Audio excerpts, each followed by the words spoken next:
Hargeisa is no doubt a beautiful city in an enclosed valley surrounded by mountains and hills.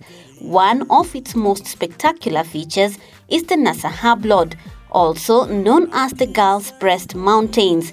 They are located at the northeastern corner of the city.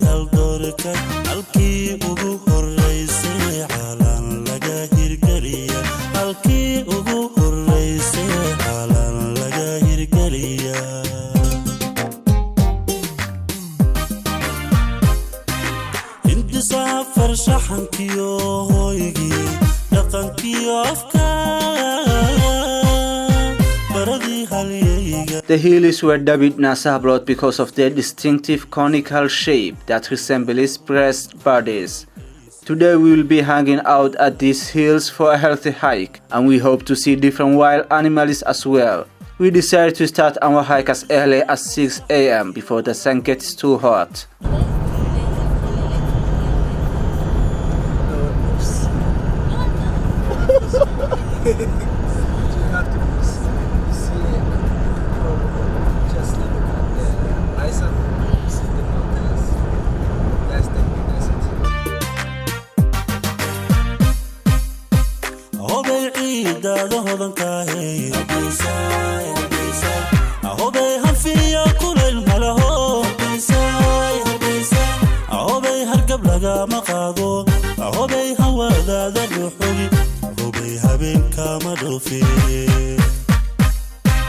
We veered from the tarmac.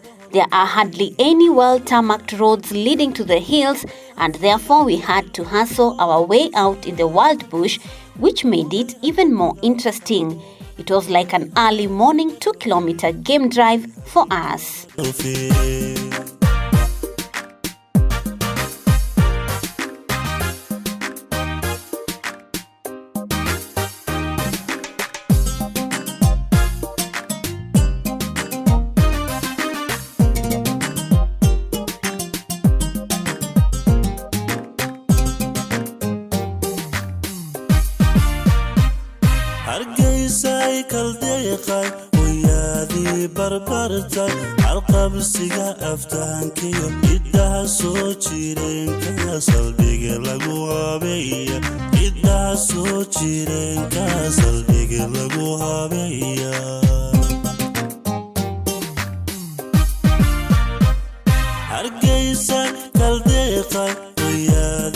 We were lucky to see several wild animals, especially scavengers such as foxes, hyenas, vultures and eagles. Encountering scavengers at stone's throw distance from the city was both exhilarating and refreshing. Hargeisa, the bustling metropolitan, is never too distant from nature.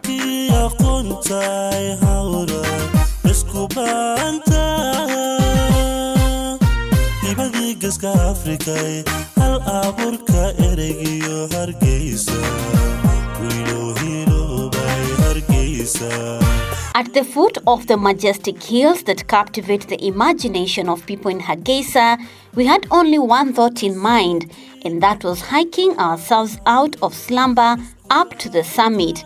It was not an easy task as the hills are precariously steep. Hiking has great health benefits for your mind and body, and this is one of the places in Hargeisa that are perfect for a hike. Some of the health benefits include lowering stress levels and enhancing mental well-being, reducing risks for heart diseases, lowering blood pressure, lowering cholesterol levels, improved bone density, improved balance, and pure gold of fun. Hello everybody, welcome to another wonderful episode of Hargeisa Hangout. Today we have decided to go outdoors, right? Yeah, we are at the great outdoors for an early hike this morning. Yes, we are at the famous hills which are a great symbol of Hargeisa, the Nasa-Hablood. We are at Nasa-Hablood today for a great hike in this early morning. Well, that's imposing, but we have to go to the top of that, then come back. Yeah, like today we have to climb all the way up to that hill and get a perfect view of Hargeisa. This place is very natural, lots of birds around. Yeah, even before we go to the top of the mountain, we have already seen a lot of wildlife. Hyenas, foxes. Yes, exactly. So, And birds of prey, of course. yeah. Are you scared? Of course not. I'm so scared right now because I don't know what might attack me in this bush. But I know that with my friends and the cameraman, we are going to be safe. halkii ugu horeysay xalan laga hirgeliya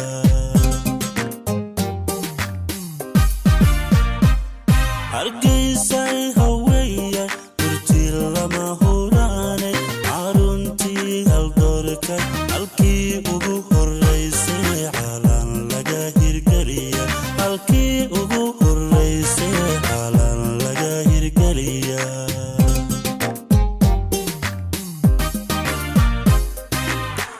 safar shaxankiyo hooygii dhaqankiyo afka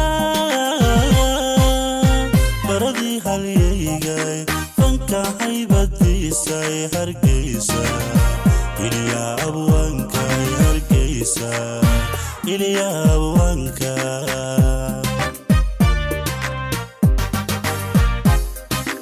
indi safar shaxankiyo allahooygii dhaqankiyo afka Midway through our hike, Wangui seems to be lagging behind. For myself, I'm also sweaty and elevation makes itself felt. But each step takes me closer to that flat little lot that is the rooftop of the city. The views that just improves with each step is another factor that propels you forward. The vista becomes more impressive with each meter climb. حمسة عنا بورت ناسا-Hablood حمسة معناتها نين نقنايا نين نقن مسيد الآن بورت ناسا-Hablood كوشيد مستشير بعد لحتهم وضيباتي لحت المدقة بيت نقد هوبي عيدة هودن كاهي هوبي هنفيا كل الملهو هوبي هرقب لقا مقاضو هوبي هوادا ذرحولي هوبي هبين كامدوفي I was indeed lagging behind and almost gave up halfway. For anyone planning to go for a hike up this hill, I would advise you to wear the right shoes and not sandals like I did myself, and have basic items such as trekking poles or sticks, a first aid kit, water and food for the much needed energy. So we have just taken a little break so that you can see Wangui can have a sip of water, take a break. This is so tiring. I tell you, if you want to do exercise, this is a place. Like, I can't just believe I have climbed half this hill. No, it's 1/3. هذه بربرتك عالقبسيقة افتهنكي إدها سوچيرين كاسل ديقر لقوها بيا إدها سوچيرين كاسل ديقر لقوها بيا ورسيتكي يا قنتاي هورا اسكو بانتا ديبادي قسكا أفريكاي Burka eregiyo Hargeisa Guilo hiro bay Hargeisa Guilo hiro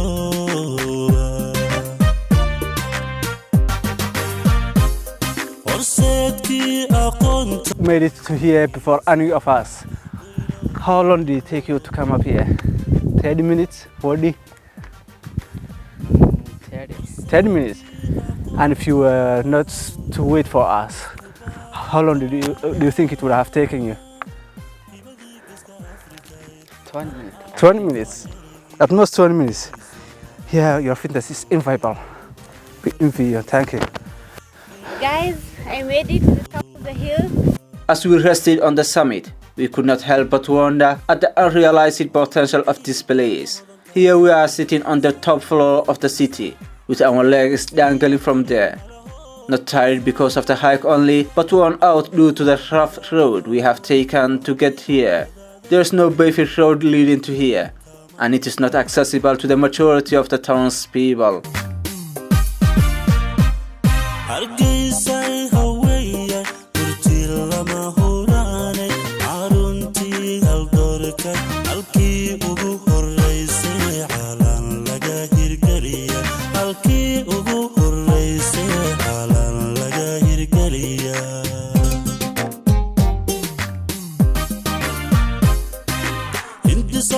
farshaxankiyo hooygii dhaqankiyo afka baradii halyeygay fanka haybadiisay Hargeisa iliya abwankay Hargeisa. How are you? Guess what? I made it to the top of the hill. It was challenging, I tell you. But it was worth it. I love the view. I love the monkeys. I love the hyenas. I love the fox and the wind and the vegetation. But unfortunately, I wore the wrong shoes. See? Sandals. These are Maasai sandals from Kenya. Pretty, but not fit for this place. And of course, in my hijab and my dress, it makes it more difficult. But I made it, so guys, you should tell me congratulations. Ahobay hargab lagama qaado ahobay hawadaada ruuxogi ahobay habeenka ma dhoofin ahobay ciidaada hodankaahay ahobay hanfiya kulayl malaho ahobay hargab lagama qaado ahobay hawadaada ruuxogi ahobay habeenka ma dhoofin.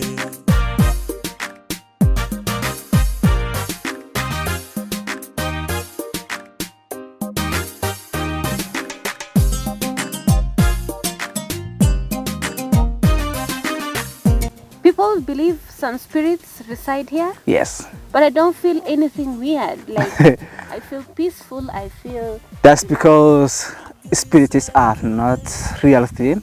yeah. So it's just like, I mean, or maybe something happened long time ago and people said this is where the devil is. Well, I have not heard any concrete stories like true examples of people saying that's exactly what happened. How was your experience climbing this place? Because for me, to be honest, this was so tough. For me, this was so tough. Well, to be honest, this was a bit easier than I expected. I think because that it is because now I am used to it. Yeah. That's why it has been easier for me this time. Or maybe it is because it's early in the morning. The good thing about this place is this tree.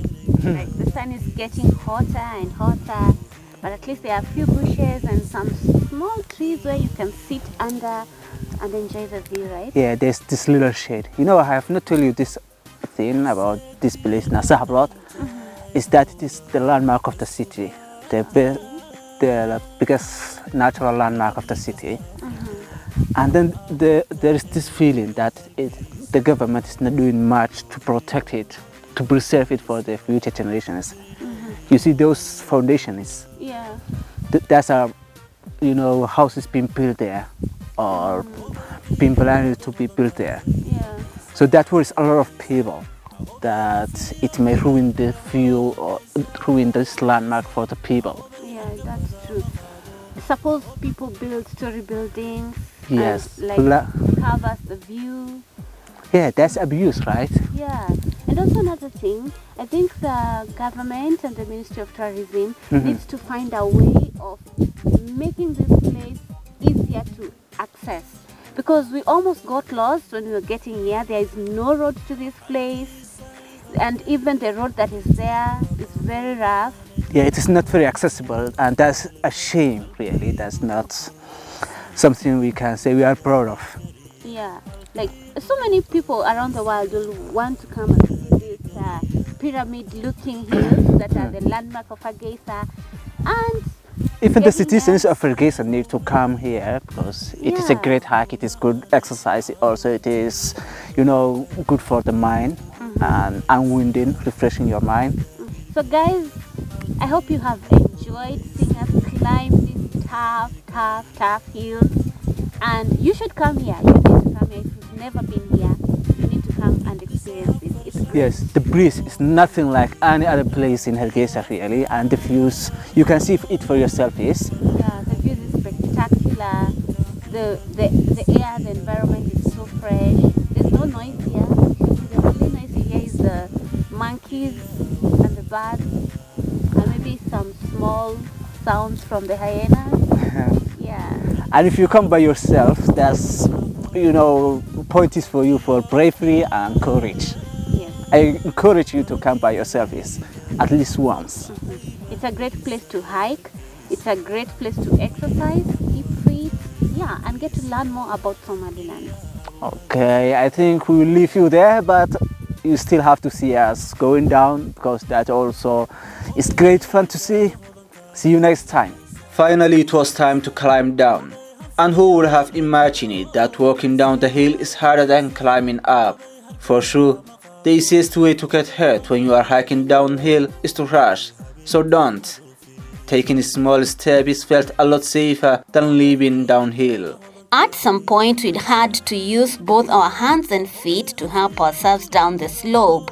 We sure did burn up several calories from this hike and exercised our muscles, not forgetting some minor knee pain and muscle ache. However, all this was worth it since we had so much fun, and the scene up there will forever be a great story to tell. Hargeisa kaldeeqay wayadi barbartay alqabsiga aftahankiyo idahaso. We took our observations to the chairman of the Malin Harun district of Hargeisa, Mohammed Galjire, who was gracious to welcome us at his office, and he talked about the significance of Nasa-Hablood to Hargeisa. Marka waxa weeyaan waa astaanta anaga imika dawladda hoose caasimadda Hargeisa astaanteedu waa labadii Nasa-Hablood is not significant just for Malin Harun district. It is important for Hargeisa as a city. It is the symbol of Hargeisa's local government. First and foremost, these two neighboring hills are the symbol of the capital city of Somaliland, Hargeisa. Anyone who hears the name Hargeisa will instantly remember Nasa-Hablood. The commissioner talked much about the significance of Nasa-Hablood to the city. He justified the lack of development that we had observed on the grounds of prioritizing more pressing city issues. It seems that there are no plans to preserve this landmark and promote it as a tourist site as of yet. marba hawl baa lagu jiray marka hore magaalada iyo fidinteeda iyo maaragtay qorshayaasheeda iyo Preoccupations are different at different times. First, it was expanding the city and planning its growth. Whenever we're finished with one development step, we go to the next. Before Nasa-Hablood was very far from the city. It was at a very long distance. Now the city has reached its foot, and recently houses may be built in its back. The city has expanded now. Before that, it was distant and far away. Probably in the future, it will become a tourist site. We have conserved the place. It is a public place owned by the government. The government keeps eye on it. It is the symbol of the town. There are plots near it that have been developed, but the assigned area of Nasa-Hablood is a national asset and managed by the government. That was encouraging. The best news we have heard in our interview. However, the district commissioner would not tell us the limits of the protected landmark. It was not obvious if there is a land regulation in place for this purpose. Hiking is an economical and healthy way to hang out. In case you're wondering where to go in Hargeisa, well, now you have it.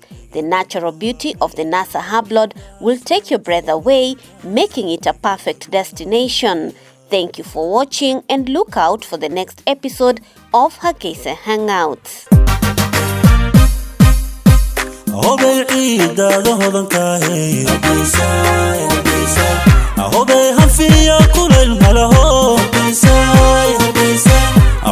hargab lagama qaado ahobay hawadaada ruuxogi ahobay habeenkama dhoofi